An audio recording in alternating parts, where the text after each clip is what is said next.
आज का टॉपिक हम लोगों का है, आपके सामने दिख रहा है स्क्रीन पर, लिमिटेशन। किस चीज की लिमिटेशंस? ओम्स लॉ की लिमिटेशंस ऑफ ओम्स लॉ। तो ये आप समझने की कोशिश करो कि लिमिटेशन जो वर्ड है उसका मतलब क्या होता है। लिमिटेशन जो वर्ड है इसका मतलब सीधा सा है, अगर हमने लिखा लिमिटेशन, ठीक है ना, तो लिमिटेशन वर्ड का सीधा सा मतलब है ड्रॉबैक। ड्रॉबैक। अच्छा, ड्रॉबैक का मतलब क्या होता है? ड्रॉबैक का मतलब होता है कमी।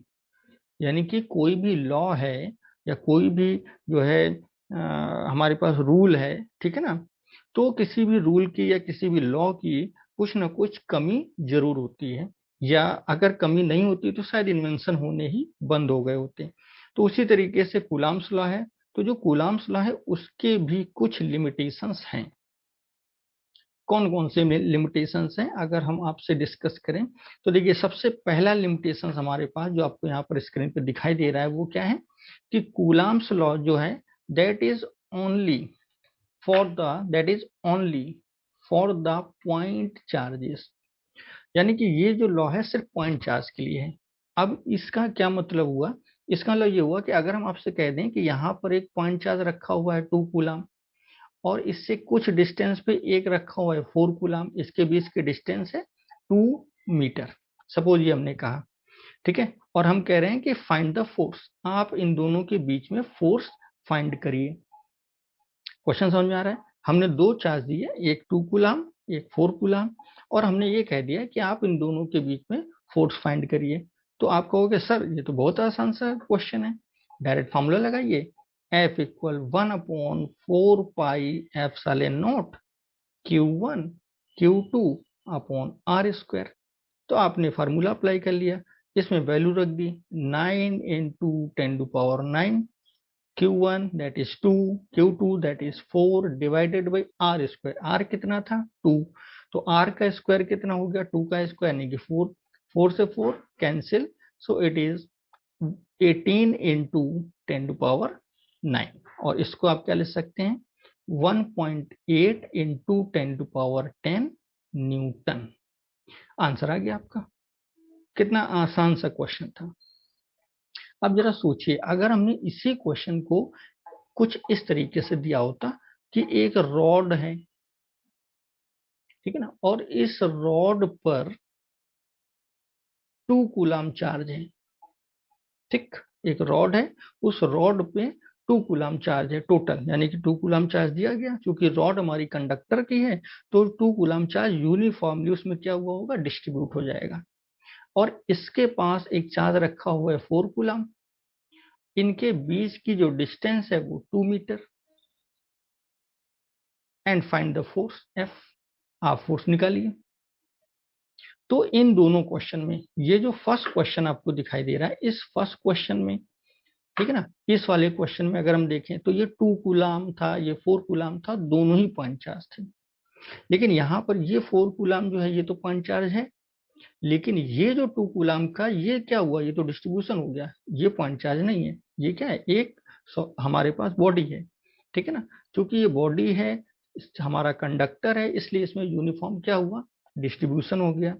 क्योंकि यूनिफॉर्म डिस्ट्रीब्यूशन हो गया, इसलिए हम यहाँ पर जो है ये जो आपको कूलाम लॉ दिख रहा है F equal 1/4 pi epsilon nought Q1 Q2 upon r square, ये जो कूलाम लॉ है ये हम अप्लाई नहीं कर सकते। ठीक, ये बात समझ में आ गई सभी को? तो यहाँ पर हमने क्या चीज समझ ली कि जो कूलाम्स लॉ है वो किसके लिए एप्लीकेबल है? वो सिर्फ और सिर्फ एप्लीकेबल है पॉइंट चार्जेस के लिए। अगर पॉइंट चार्ज नहीं है तो फिर आप कूलाम्स लॉ अप्लाई नहीं कर सकते। ठीक है, फिर उसको अप्लाई करने का दूसरा मेथड है, दूसरी टेक्निक्स है, जिसको हम लोग बाद के लेक्चर में कवर करेंगे, समझेंगे कि अगर ऐसा नहीं है तो फिर आखिर हमें क्या करना चाहिए या हम क्या कर सकते हैं।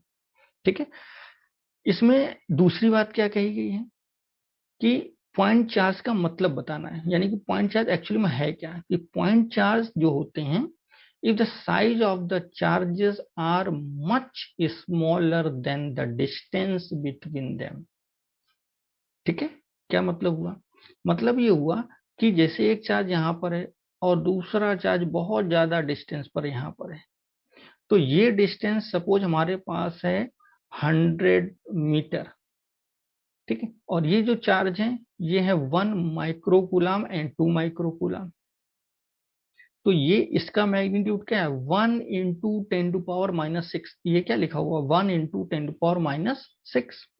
और ये क्या लिखा हुआ है, ये लिखा हुआ है 2 इंटू 10⁻⁻6। तो अब सोचो जरा थोड़ी देर के लिए, क्या ये वैल्यू और ये वैल्यू, अगर हम केवल मैग्नीट्यूड बात करें तो ये लिखा हुआ है 100, ये लिखा हुआ है 1 इंटू 10⁻⁻6, ये लिखा हुआ है 2 इंटू 10⁻⁻6। तो सोचिए ये दोनों वैल्यूज, ये और ये, इसके कंपेयर में कितनी छोटी हैं, ठीक है ना। तो अगर डिस्टेंस दोनों चार्ज की बहुत बड़ी है और चार्जेस की जो मैग्नीट्यूड है वैल्यू बहुत छोटी है, उस समय उन चार्जेस को हम क्या बोल देते हैं, पॉइंट चार्जेस। तो ये था कि एप्लीकेबल किसके लिए है कूलम्ब्स लॉ, तो एप्लीकेबल है पॉइंट चार्जेस के लिए, ठीक है ना। एप्लीकेबल किसके लिए है, पॉइंट चार्जेस के लिए।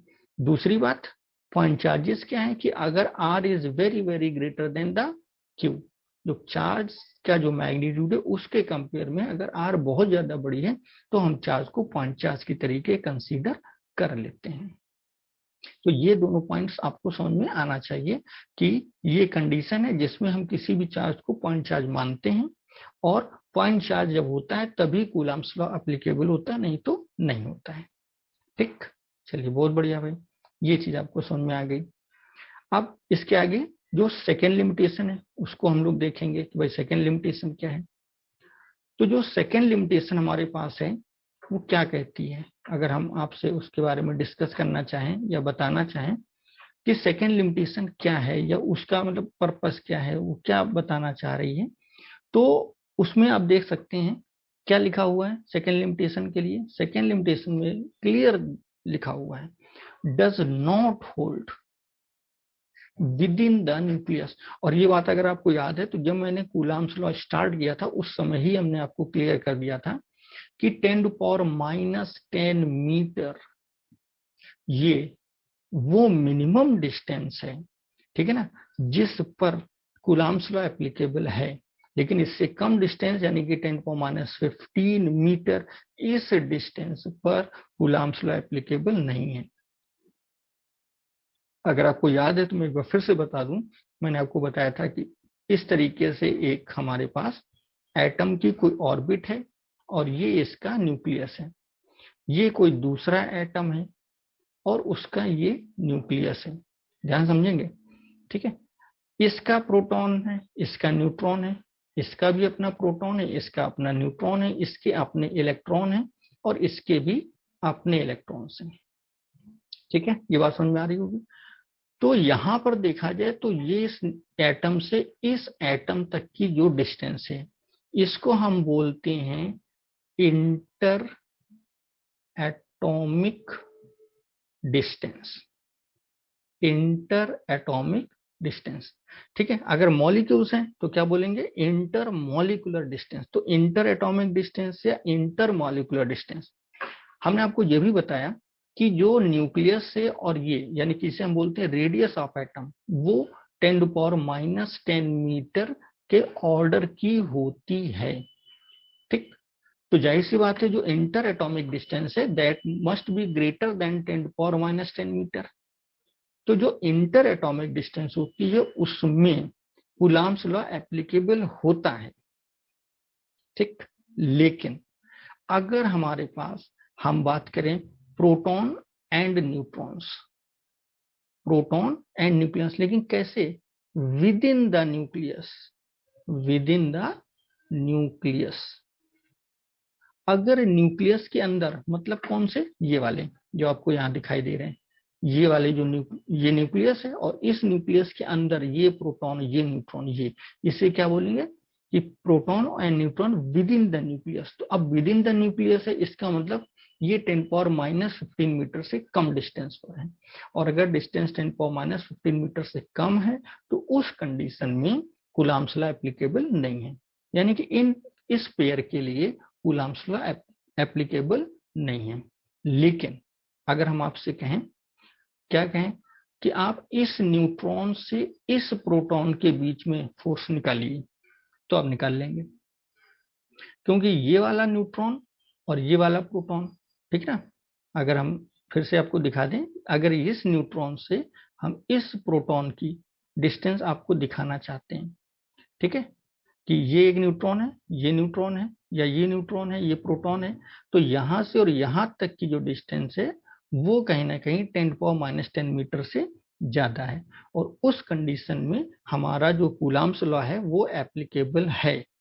लेकिन अगर डिस्टेंस इन दोनों प्रोटॉन न्यूट्रॉन्स के बीच में है या इन दोनों प्रोटॉन न्यूट्रॉन्स के बीच में है, तो ये डिस्टेंस 10⁻⁻50 मीटर से कम है, और उस कंडीशन में जो कूलाम्स लॉ है वो एप्लीकेबल नहीं है।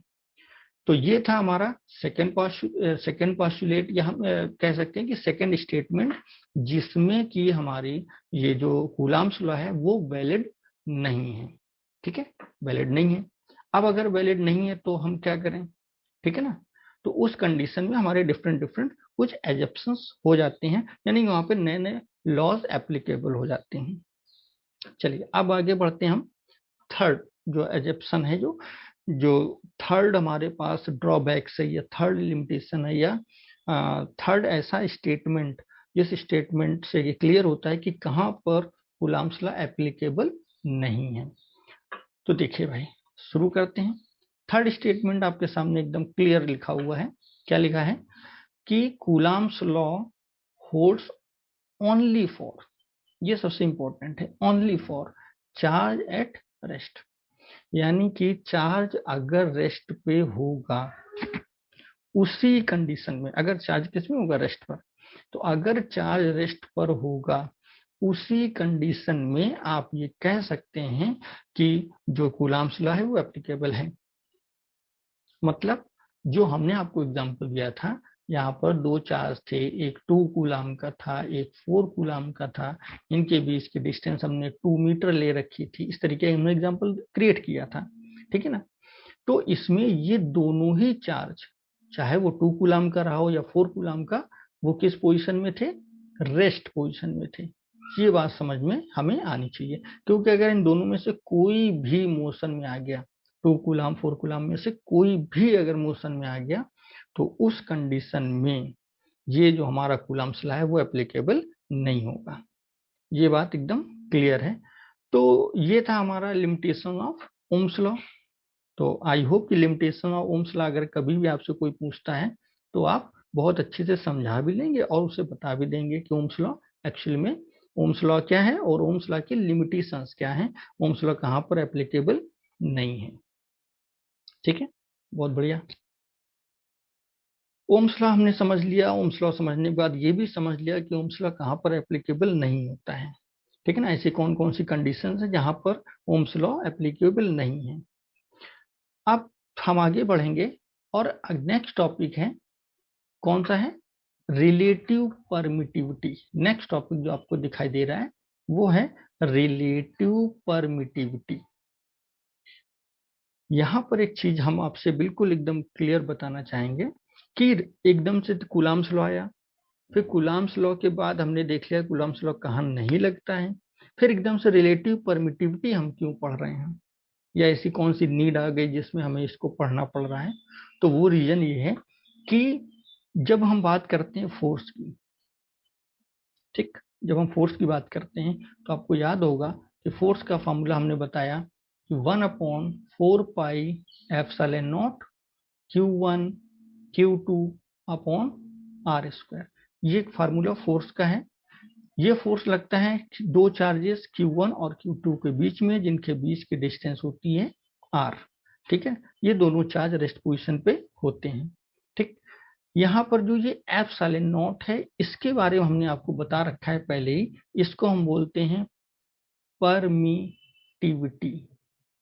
ठीक है, तो परमिटिविटी, उस समय मैंने आपसे ये कहा था कि परमिटिविटी को हम डिटेल में एक्सप्लेन करेंगे, लेकिन हाँ उस समय एक चीज मैंने आपको समझा दी थी कि परमिटिविटी किस पर डिपेंड करती है, नेचर ऑफ मीडियम पर, नेचर ऑफ मीडियम पर। ठीक है, दूसरा यूनिट्स पर। ठीक है, कि हम किस सिस्टम में बात कर रहे हैं उस पर डिपेंड करता है, लेकिन फिलहाल हम पूरा फोकस किस पे करेंगे, नेचर ऑफ मीडियम पर। कि मीडियम कैसे कैसे चेंज होता है, तो कैसे कैसे परमिटिविटी चेंज होती है, और परमिटिविटी चेंज होने से कैसे कैसे फोर्स भी चेंज होने लगता है। ठीक, तो चूंकि आपको ये बात बहुत अच्छे से पता है, हमने उस समय एक एग्जांपल दिया था, उसको मैं फिर से रिपीट करूंगा कि अगर हमारे पास इस तरीके से एक रोड बना दी जाए, उस रोड में कुछ नहीं है, एकदम स्मूथ रोड है, आप बड़े आराम से इसमें मूव करते चले जाओगे। लेकिन अगर हम इसमें वाटर भर दें, ठीक है ना, और फिर हम कहें कि चलो, तो आप उतनी आसानी से नहीं चल पाएंगे।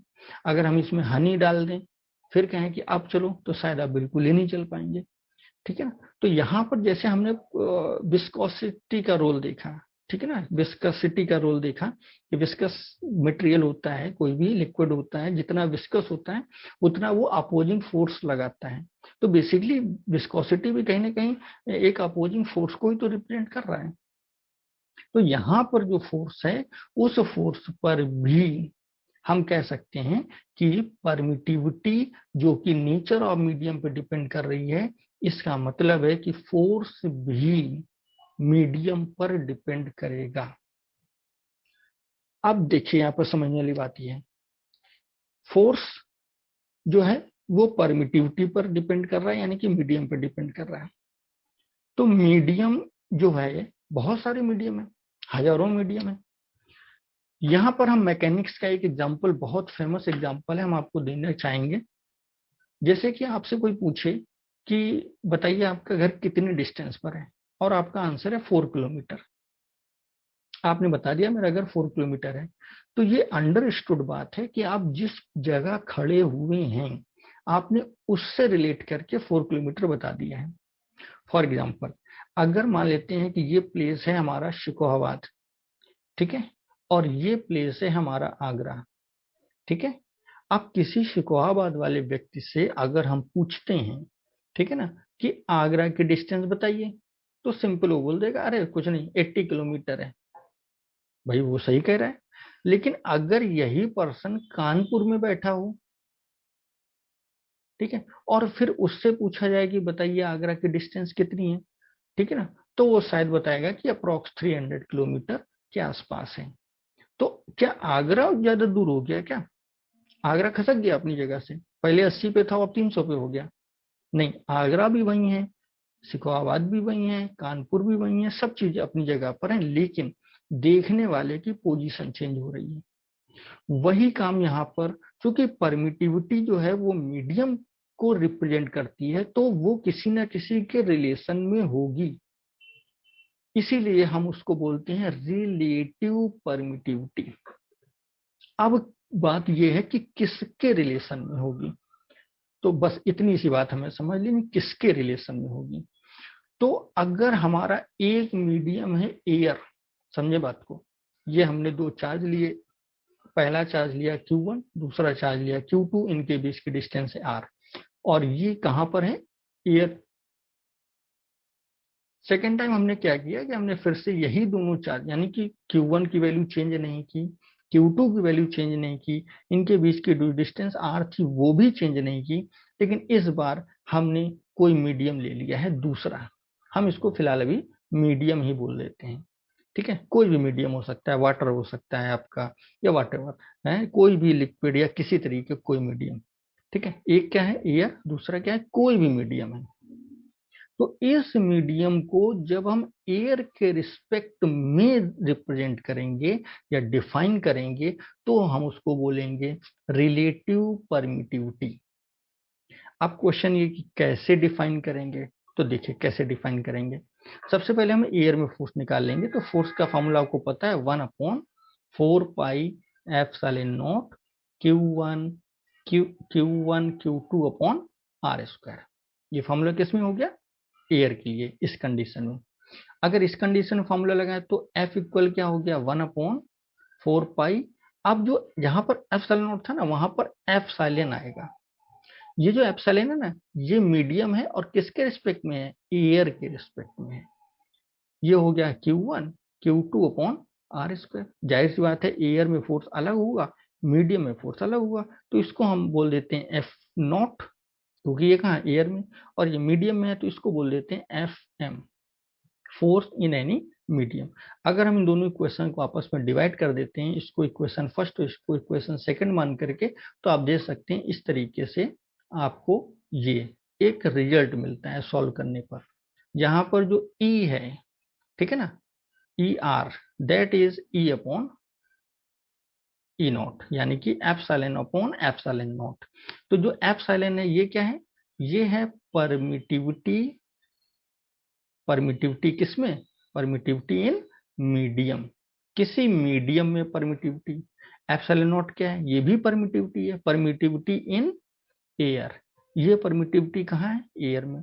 तो किसी मीडियम की परमिटिविटी से अगर एयर की परमिटिविटी को हम क्या कर दें, डिवाइड कर दें, तो हमें मिल जाती है रिलेटिव परमिटिविटी। जैसे आपने क्लास 9th में रिलेटिव डेंसिटी पढ़ा था, तो डेंसिटी को, किसी भी मटेरियल की डेंसिटी को हम वाटर की डेंसिटी से कंपेयर करते हैं हमेशा। उसी तरीके से किसी मीडियम की परमिटिविटी को हमेशा हम एयर की परमिटिविटी से कंपेयर करते हैं। यानी कि एयर में कितना फोर्स हुआ, मीडियम में कितना फोर्स हुआ, उन दोनों का जो डिवाइड है, ठीक है ना, उसका जो रेशियो आता है वही हमें क्या देता है, रिलेटिव परमिटिविटी। तो आई होप कि आपको ये बात समझ में आई होगी। आप इसकी डेफिनेशन भी एक बार देख लेते हैं। देखिए क्या लिखा हुआ है, the relative permittivity of a medium is equal to the ratio of the force in vacuum. यानी कि वैक्यूम में, वैक्यूम या एयर दोनों का एक ही मतलब होता है, ध्यान रखेंगे। वैक्यूम या एयर में कितना फोर्स है, and force in any other medium between the given point charges separated by the given distance।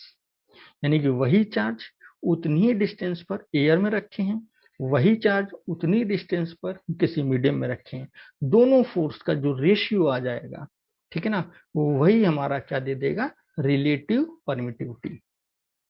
तो रिलेटिव परमिटिविटी जो है वो बेसिकली क्या है, permittivity of medium with respect to air और वैक्यूम। तो रिलेटिव परमिटिविटी जो है वो बेसिकली क्या है, हम लिख के दिखा देते हैं आपको एक बार। Relative permittivity, that is permittivity of medium. बहुत थोड़ा शॉर्ट में लिख रहे हैं, आप समझ लेंगे। Permittivity of medium with respect to permittivity of air और वैक्यूम, ठीक है। तो एयर और वैक्यूम की परमिटिविटी के रिस्पेक्ट में किसी मीडियम की परमिटिविटी जो होती है, उसी को हम बोल देते हैं रिलेटिव परमिटिविटी। तो हमने एग्जाम्पल भी आपको दिया, डायग्राम से भी समझाया, डेफिनेशन भी समझाई, और फाइनली हमने आपको उसका एक आउटपुट रिजल्ट भी दिखाया। तो मुझे उम्मीद है कि आपको समझ में जरूर आया होगा, ठीक है, बहुत अच्छी बात है। तो रिलेटिव परमिटिविटी की एक और भी हमारे पास बेसिक जानकारी हमें होनी चाहिए, हम ये कह सकते हैं। एक चीज और बिल्कुल एकदम की पॉइंट जिसको हम बोलते हैं, एक ऐसी चीज जो हमें पता होनी ही चाहिए। क्या पता होना चाहिए, देखिए, ये वो चीज है जो आपको हर हाल में पता होनी चाहिए, और मैं कहता हूँ ये आपको याद होना ही चाहिए, क्योंकि आप बोर्ड एग्जाम के साथ साथ कॉम्पिटिटिव एग्जाम भी फेस करने वाले हैं, ठीक है ना। इसलिए ये स्टेटमेंट जो आपके पास है वो बिल्कुल यूनिक स्टेटमेंट है, जो आपको हर हाल में याद होना ही चाहिए।